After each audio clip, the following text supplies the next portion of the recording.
Oke, kita lanjutkan pada materi yang kedua. Kakak telah membuat kolom 1, 2, 3, 4. 4 kolom. Bukan kolom komentar, tapi kolom pengetahuan. Pengetahuan tentang apa? Yaitu tidak lain adalah pengetahuan tentang diri. Kita ini anggap selesai, oke? Nah, pengetahuan tentang diri kita, selain manusia itu mempunyai teknologi pribadi, manusia juga mempunyai kendaraan.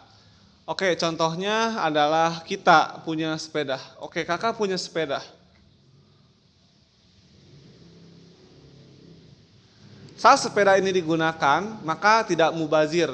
Dan fungsinya digunakan semestinya yang dia bisa, yang sepeda itu bisa. Lalu kalian pun bisa dikatakan sebagai orang yang bertanggung jawab. Selanjutnya, saat kita punya motor yang di rumah, kakak juga punya motor di rumah, namanya ya motor bebek PKR, dan di sini yang motor Vespa. Kakak gunakan sebagaimana dia bisa. Dia bisanya apa? Ya, motor ini bisa keluar kota, bisa keluar provinsi pula. Kakak gunakan, ya betul digunakan, keluar kabupaten. Karena kalau keluar provinsi, bukan motornya yang nggak bisa, tapi kakaknya nggak bisa, capek, jauh dan pegal. Nah, motor jika digunakan sebagaimana mestinya, maka kalian tidak zalim. Kalau punya SIM, kalau nggak punya SIM, ya zalim. Motor kalau diberikan pajak, dibayar pajak, itu tidak zalim. Ketika sepeda digunakan, ya kasih checklist. Ketika motor digunakan dan tidak ada yang nganggur motor satupun di rumah kalian, kasih checklist motornya apa. Contohnya adalah Honda Beat.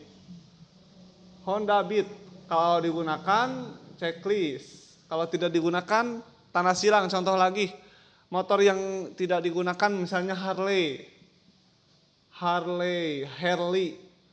Nah, gitu. Jadi setiap benda-benda yang kita miliki, apabila tidak kita gunakan, maka kita telah memisfungsikan, tidak fungsikan sesuatu yang seharusnya digunakan. Mubazir. Jika mubazir, ada orang yang sakit hati, yaitu orang yang tidak mempunyai motor, bayangkan. Sama, jika kalian mempunyai banyak gadget dan ada yang tidak digunakan satu, maka ada yang sedih, yaitu orang yang tidak mempunyai gadget. Disinilah berlaku saling berbagi. Kita berbagi kepada orang yang tidak punya, dan kita berbagi kepada orang yang kekurangan. Ini dari kendaraan. Nah, dari kendaraan ini kita mesti tahu syarat-syarat mempunyai kendaraan. Contohnya sepeda.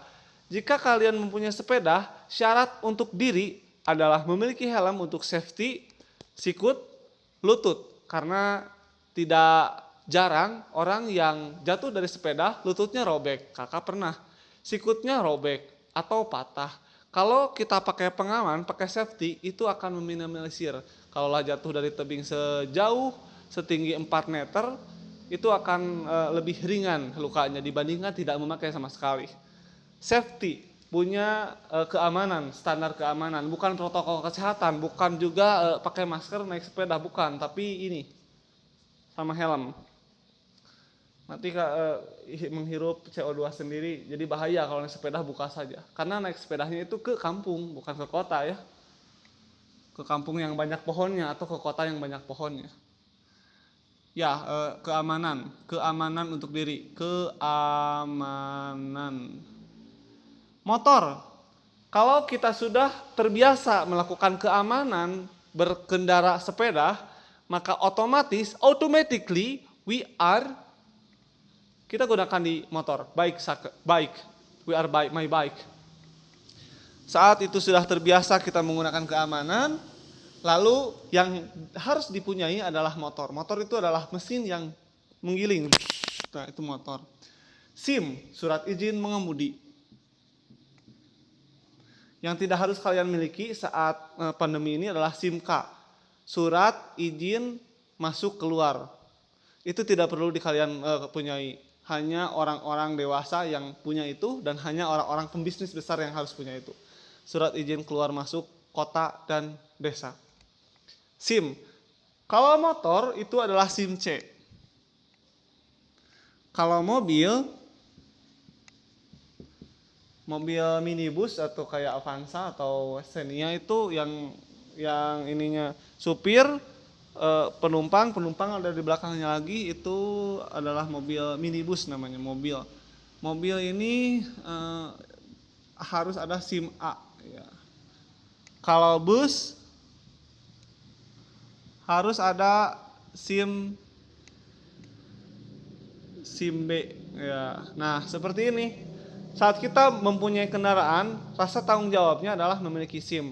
Saat kita mempunyai sepeda, rasa tanggung jawabnya adalah memakai keamanan, standar keamanan. Saat kita mempunyai Honda Beat, standarnya apa? Kalau kita hanya berjalan di kampung-kampung saja di sekitar, izin orang tua itulah yang paling utama sebenarnya. Selain SIM, harus ada izin orang tua. Izin orang tua. Saat mempunyai Harley, ya ini nggak akan dibahas karena Kadikdik tidak mengetahui apabila punya Harley harus punya apa. Nggak tahu SIM, tidak tahu pajak, atau nggak tahu berapa. Kita ya itu saja. Tidak tahu ya. Kalian kalau ada yang tahu silakan cari tahu. Kalau kita punya Harley kita harus apa, harus beli apa, dan syarat-syaratnya apa untuk bisa mempertanggungjawabkan kepemilikan kita.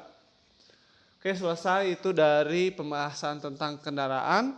Silakan bagi kalian yang mempunyai kendaraan di rumah yang dipakai, kalian tuliskan apa saja syarat untuk bisa mengendarainya. Apa saja syarat untuk bisa menggunakan motor itu sebagaimana dia bisa. Kalau dia bisa ke gunung, apakah dipakai ke gunung? Kalau dia bisa ke jalan raya, bisa berjalan jalur, apakah bisa dipakai? Kalau bisa ya checklist. Kalau tidak digunakan sebagaimana mestinya motor itu bisa, silakan kasih tanda silang. Sampai sini, pahamkah?